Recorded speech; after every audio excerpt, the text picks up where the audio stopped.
All right. Welcome back to All Cars, y'all. I am John. It's time for another Motorweek retro review reaction.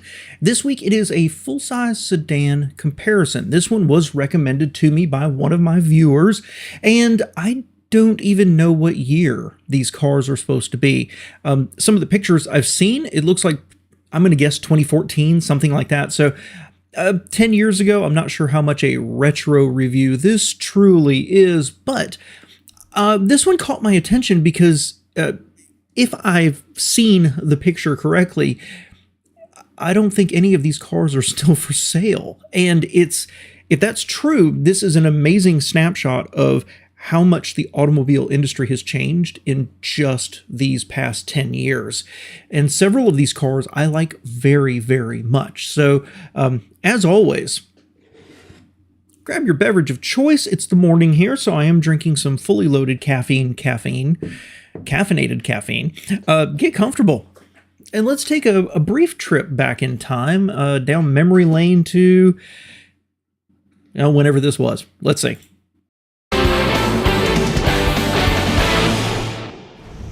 Full-size sedans used to be the best-selling cars in the land. For decades, they defined the American family car. But as fuel prices rose and mid-size cars got roomier, full-size popularity shifted to the fleet and rental markets. But that's changing again, as car makers now seek to elevate big four-doors back to flagship status.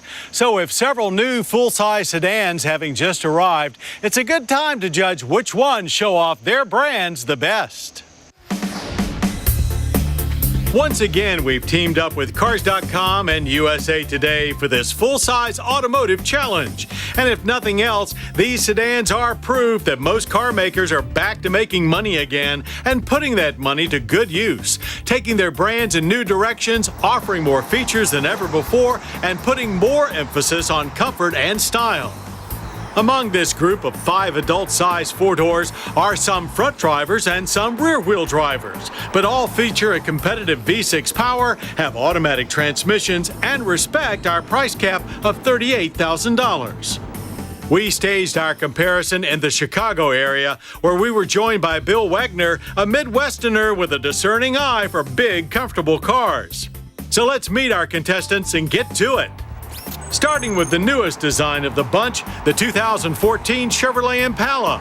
Okay, before they go on, because it looks like they're about to power through the options here. Impala. Love the Impala. I really do. I think that's of the 2010s, I think the Chevy Impala is one of the most dramatically underappreciated cars. Next up, the bold and beautiful 2013 Chrysler 300. Well, I recently covered the 300 in a reaction video, so no big surprise there what I think. And then looks like what's next is the Dodge Charger, based on the same platform. And I'll stop it again in a minute with what we got here. And it's platform mate, the 2013 Dodge Charger. The 2014 Ford Taurus got a refresh just last year, while the 2013 Hyundai Azera is 1 year removed from a complete redesign. By far the oldest design in the group comes from Nissan, the 2013 Maxima.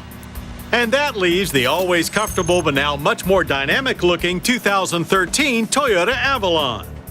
For a full breakdown of scoring and specs, head to Cars.com. But for now, let's take a look at our top 4 finishers.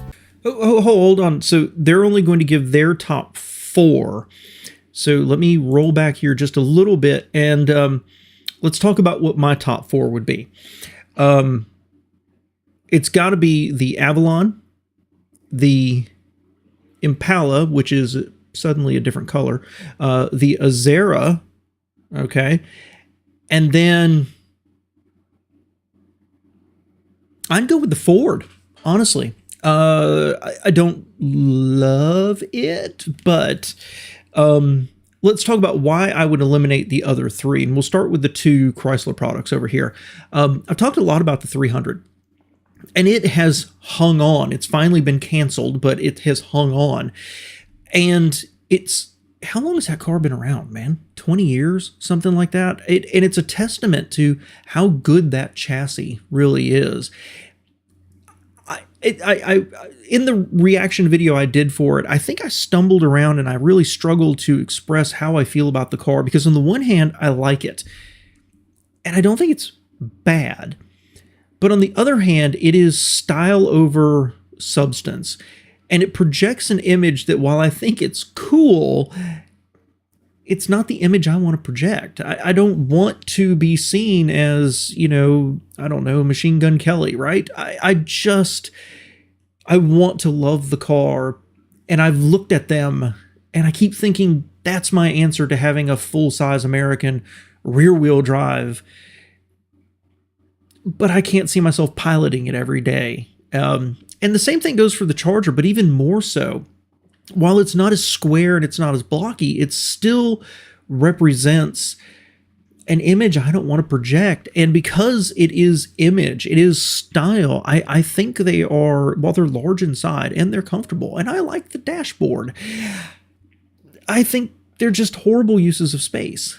Then you get to the Maxima, and I really liked Maximas in the past.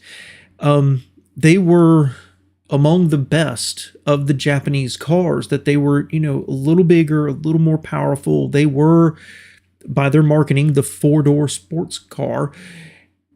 Even though they were front-wheel drive, they had an image, and Nissan over the years allowed it to become bigger and fatter and bloated. And while they could say it's more stylish, and it is relative to, some of the earlier ones that were drawn with straight edges, it bloated. And I've looked at Maximas on and off for 10 to 15 years. And because I love the nameplate, because I love its history, part of me thinks that's my perfect car. The other side of me is like, once I get in it, I'm like, this is the worst combination of a large outside, a small inside, with none of the benefits that come from any of it. So I would take those three off right away. And I've got reasons for the four I kept. So let's see what they say. Finishers. With its ultra-aggressive appearance, thanks to the blacktop package that adds a blacked-out treatment to the exterior, sporty elements to the interior, and a few more ponies to the 3.6-liter V6 8-speed combo, thanks to a freer-flowing exhaust, the Dodge Charger SXT Plus charged its way to fourth. At $37,910, it was the second most expensive car in our test, but at 23 miles per gallon combined, fuel economy was mid-pack. In addition to the tough look, our testers loved this rear driver's on-road performance. The Dodge Charger surprised me. I'm really not much of a race or a hot rod kind of guy, but I loved stepping on the gas and hearing the 300 horses coming out of the exhaust. Makes a nice sound, and the 20-inch tires and wheels seem to really make a difference. The Charger was the brashest looking car in this group. It had the most aggressive looks outside, the blacked out wheels, has a very sporty cockpit. The Hyundai. I do want to stress here, sorry to stop it again, I'm surprised that made their top four, but that goes back to what I said. I think the platform that it's all based on, even the engines and the interior is attractive, and I like the car. Don't get me wrong. When I sit in it, I'm like, I like this car. It's just Dodge has taken a turn that I don't fully support. When I was growing up, Dodge was cars. They might have more sporty inclination, but they were just a full line car brand, and that included trucks. And then they've taken a hard turn to it must be all sporty all the time, and it wears thin, because in this case the styling, it's a big car and it's comfortable and it's roomy inside, but it's all style and in your face, and I have to yell Americana at you the whole time, even if you're driving a 6-cylinder. Well, I know that appeals to people, and a lot of these, like these Asian ones, they all kind of look vaguely the same, all soft and rounded and aerodynamic, and so there's something to be said for that in-your-face attitude. I just think it would get old. Now, I know people who've had them, and they absolutely love them, and I believe inherently it's a really good car, but I believe that the styling and the market positioning of Dodge must be only sporty has kind of hampered it. It's my 2 cents. Hyundai Azera used the typical Hyundai formula of high content, low price to garner third place. Despite being powered by a 3.3-liter V6, the smallest engine here, horsepower is comparable at 293, and 23 combined fuel economy is the same as the Charger, despite having 2 less gears in its 6-speed transmission. But where Hyundai is really shaking up the segment is with design. Both the exterior and the interior design of the Azera might be a little out there for this segment, but when it comes to bringing in that elusive younger buyer, this is probably the one to do it. Just like certain brands of shoes fit certain people better, the Hyundai Azera for me was a really good fit. It had that right blend of comfortable ride quality along with responsive driving. I actually found myself making up excuses to stay in it a little bit longer. Okay. Again, I've already done a reaction video to the Azera, and it is a car that I alternate between no and absolutely. I think it is, I do believe it is a car that if I purchased it, I would be exceedingly happy with it for a long time, assuming it held up. I don't love the dashboard. It's a little overly busy, especially after you see that Charger dashboard, almost back to back there. The Azera looks a little out there, as they said, and it is down the sides and down the rear flank, the haunches of it. I think it is a great looking car. I really, really do. So there's part of me that I believe if I went and drove this, it would be this hidden little gem that nobody else knows about. It was totally overlooked in the marketplace. The problem is the styling of it, and there's a place for a large car at the top of Hyundai. People want to criticize this car as being cheaply developed relative to where Genesis was going. But there's still a place there for it because Toyota has the Avalon relative to them having Lexus. There's still a place there for some overlap. I think I would love the Azera. I really do if I bought one. The problem to me is the front styling. It really, from the front, I challenge you to look at this and look at a Sonata and determine that they're different. And that's the kicker for me, is it looks a little narrow, it looks a little long and a little tall, and just kind of like they took another platform from somewhere else and said, here's a larger version. And it's just a little phoned in to me. But I do believe it would hit, let's say, 9/10 of what I would be looking for in a larger car. So that's why it made my final four. I think I would love the car if I owned it. The Chrysler 300 played a big part in bringing American full-size cars back into style when its rear-wheel drive chassis arrived for 2005. Our second-place finishing 300S featured 3.6-liter V6 power and an 8-speed automatic transmission that provided 23 miles per gallon combined. Price came in just under our ceiling at $37,925, making it the priciest car of the bunch. But that money buys a lot of comfort and luxury. The 300 has a great boulevard ride. It is very quiet. It is the epitome of a large rear-drive sedan in all ways. The Chrysler 300 still looks good inside and out, and the recent redesign has helped it look less gangster and more classy. Okay, so I've talked a lot about the 300. So, good chassis, fine engine, great ride. They said truly representative of what a rear-wheel drive large sedan should be. But I want you to think about the old Chevy Caprice. I want you to think about the old Crown Victorias, and then think about the 300. And that high belt line, that small windows, that gangster look he just said. Yeah, they redesigned it, but it looks like they took the brick and then just put the brick in a stream for 4 years and let it kind of round out a little bit. I think as successful as the 300 is, as what a styling leader it was, what a surprise it was when it came out, and I do truly believe the essence of goodness was in there. They totally missed the opportunity to not just smooth everything out, but to do something with it. And you think about those old Crown Vics and those old Caprices and where they could have gone, and it's not the 300. I think that Chrysler brand missed a golden opportunity there. That leaves our winner, the Chevrolet Impala. More than any other vehicle in this comparison, it has seen a dramatic transformation from basic fleet car to high-styled cruiser.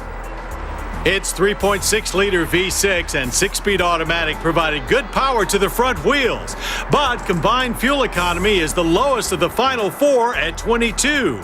Price came in at $35,770, and that's the second lowest in the competition.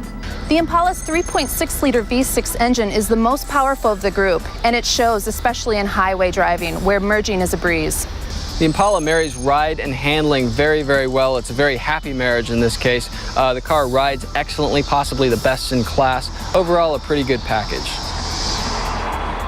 These full-bodied beauties may not be for the average family anymore, but they are all tops for their brands in comfort and room to spread out.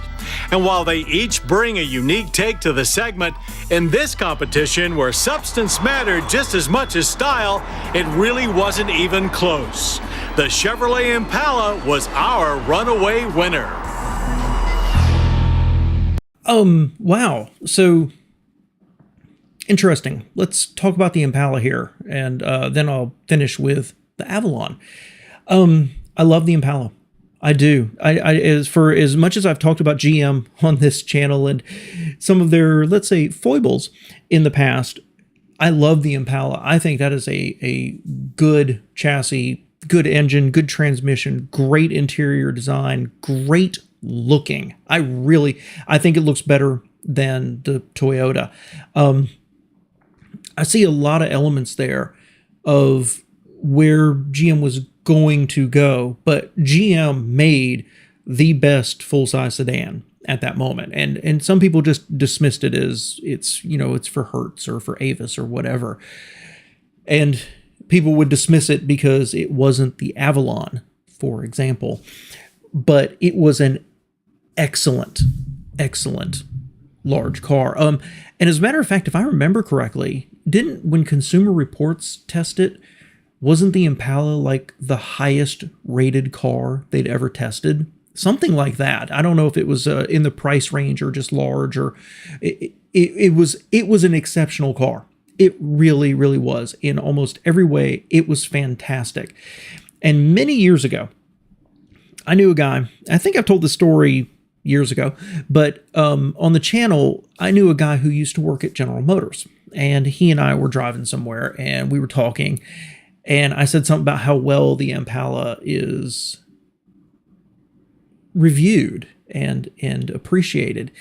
And he said something along the lines of, we really believed internally that we had a home run if we'd used a different name, that the Impala name is what held it back because it was tied to previous Impalas. They really believed that car was so good it should have had a standalone name. And I've never forgotten that, because it reflects on specifically American manufacturers' willingness to just abandon names. So take that for what it is. I love the Impala. It's been kind of that sleeper at the back of my mind all these years. But I can't believe they didn't pick the Avalon as either first or second. Having the Charger and the 300 feels kind of limiting because they didn't talk about why they didn't choose the Maxima, for example. They didn't talk about why they didn't choose the Ford, and I haven't talked about the Ford. So let's talk about the Ford. It's an okay chassis with a good engine, I think, with a totally and completely uninspired interior that was called didn't they call it the 500 before? And then new CEO comes in and is like, why the heck did y'all stop using the Taurus name and slapped a name on it? I actually like this Taurus. It is, however, not cutting edge. Maybe that's the way to put it. They had an old chassis, which was good, but they had an old chassis.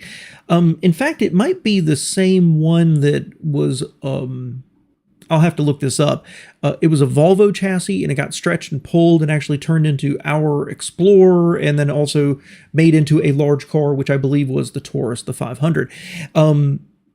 I'd have to verify that, but that's what I recall. And that means thick door sills, thick A-pillars, and just a general sense that the outside was much bigger than it needed to be, or the inside could have been bigger. It always felt like a car that was a perfectly functional, large American sedan. And again, I believe I could own a Ford Taurus and be perfectly happy with it, tooling around, knowing that I bought American.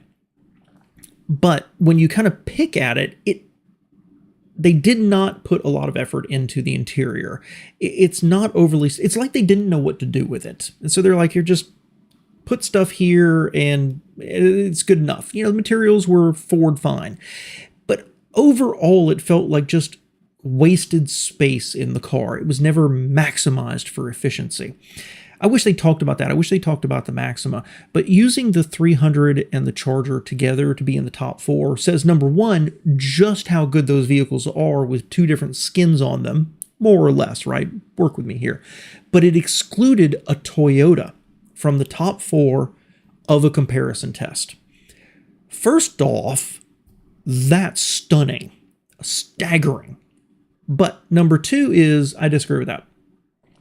Having the two Chrysler products and excluding the Toyota, even if you put it last, I think it's worth it to have it there to talk about, because it is the new Buick, right? It's a Toyota Buick. It is a large, comfortable, and eminently reliable car.